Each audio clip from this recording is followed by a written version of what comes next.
What's up, Bro Kumar di sini, dan kali ini di depan saya sudah ada laptop terbaru dari Apple, yaitu MacBook Pro M1 14 inch dengan prosesor M1 Pro, atau lebih detailnya dengan spesifikasi 10 core CPU, 16 core GPU, RAM 16GB dan 1TB SSD berwarna silver.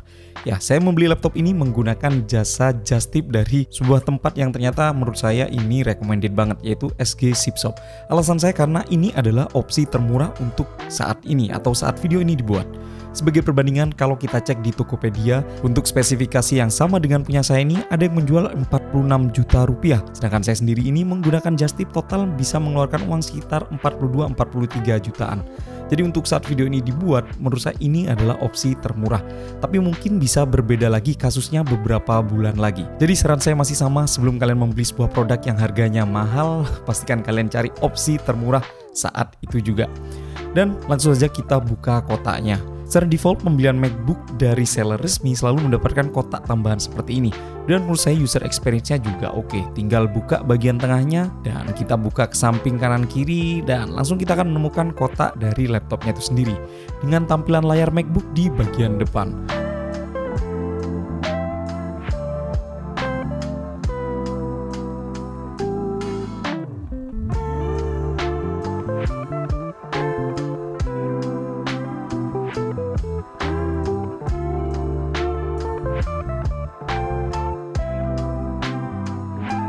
Lalu di bagian samping-sampingnya terdapat tulisan MacBook Pro, yes. Kemudian di bagian belakang akan tampak informasi mengenai spesifikasi dari laptop yang saya beli ini, yaitu 16GB Unified Memory, 1TB SSD, 14 inch layarnya dengan 10 core CPU dan 16 core GPU. Dan sekarang langsung saja kita buka black pill-nya ini.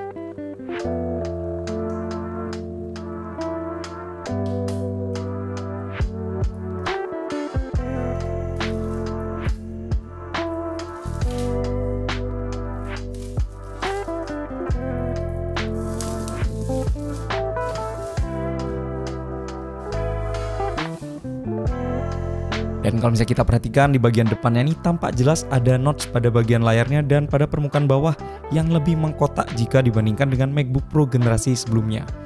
Dan begitu kita buka, kita akan bertemu dengan laptopnya sendiri.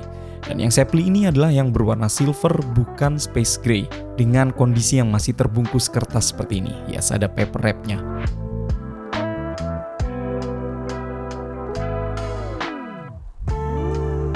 Lalu beberapa aksesoris simple yang akan kita temukan pada kotak laptop ini seperti manual book, sepasang stiker Apple berwarna hitam. Ya, ini adalah pertama kalinya sebuah MacBook memiliki stiker Apple berwarna hitam. Lalu aksesoris yang baru pada MacBook Pro adalah ini, braided cable yang punya teknologi magnet, atau Apple menyebutnya dengan MagSafe. Jadi untuk kebutuhan ngecas laptopnya tinggal didekatkan ke portnya dan dia akan menempel secara otomatis. Cara melepasnya juga tinggal tarik aja. Kemudian selanjutnya adalah kepala charger yang didapat adalah yang memiliki daya 96 watt.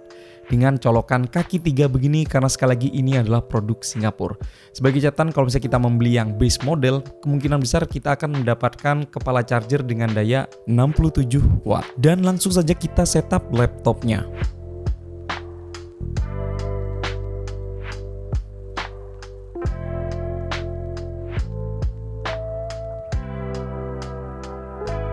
Poin pertama yang langsung tampak berbeda saat dibuka laptopnya adalah keyboard yang memiliki background berwarna hitam.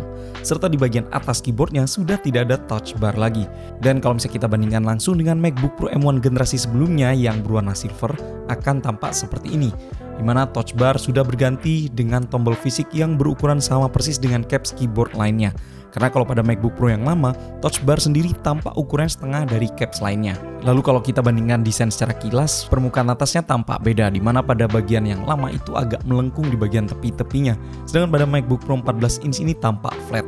Kemudian secara ukuran juga lebih panjang di bagian atasnya ini dan tampak perbedaan jaraknya sekian. Kemudian logo Apple juga tampak lebih besar. Berikutnya perbedaan ada pada port-portnya, di mana pada 14 inch ini sudah memiliki port yang saya idam-idamkan. Yaitu di sebelah kiri terdapat MagSafe tadi sudah saya sebutkan, kemudian 2 USB-C Thunderbolt serta headphone jack yang sudah support high impedance headphones. Itu artinya kalau kita memiliki headphone yang mahal yang biasanya support DAC DAC, kali ini kita bisa langsung colok ke laptopnya tanpa butuh tambahan driver ataupun power eksternal. Kemudian sebelah kanan terdapat HDMI 2.0 full size, sebuah port USB-C dan SD card slot. Keberadaan port-port seperti ini jelas bakal mempermudah para pengguna MacBook, di mana biasanya mereka membutuhkan dongle untuk bisa menyambungkan banyak hal. Karena pada MacBook Pro M1 yang lama, port yang tersedia hanya 2 USB-C Thunderbolt, dan itu pun akhirnya terpaksa gantian kalau kita kerjanya sambil ngecas laptop. Kemudian kalau kita cek di bagian bawah, kita akan menemukan engraving tulisan MacBook Pro dengan kaki karet yang saya rasa tampak lebih tinggi dibanding yang lama. Mungkin ini ada pengaruh agar terdapat ruang lebih untuk sistem pendingin laptopnya. Lalu exhaust fan yang terdapat pada bagian kanan kiri serta bagian belakang yang cukup besar. Dan kalau dibandingkan pada MacBook Pro M1 13 inch hanya ada pada bagian belakangnya saja. Kemudian kalau misalnya di bagian layar, tampak perbedaannya adalah layar MacBook Pro yang baru memiliki luasan yang lebih luas dan sebuah notch. Yes, ada notch. Ini agak aneh awalnya, nggak tahu nanti setelah saya gunakan dalam waktu beberapa lama akankah saya tidak memperhatikan notch itu atau tetap mengganggu. Dan yang jelas secara resolusi, secara teknologi, layar pada MacBook Pro 14 inch ini jelas lebih tinggi dibanding MacBook Pro 13 inch. Tapi tunggu saja video review saya atau video perbandingannya dengan laptop MacBook yang lain. Jadi gimana pendapat kalian semua tentang MacBook Pro 14 inch yang baru ini? Silahkan tulis di area komen di bawah. Well, itulah dia video kali ini. Terima kasih sudah menyaksikan sampai selesai. Saya Bro Umar pamit, sampai jumpa di video selanjutnya. Bye-bye.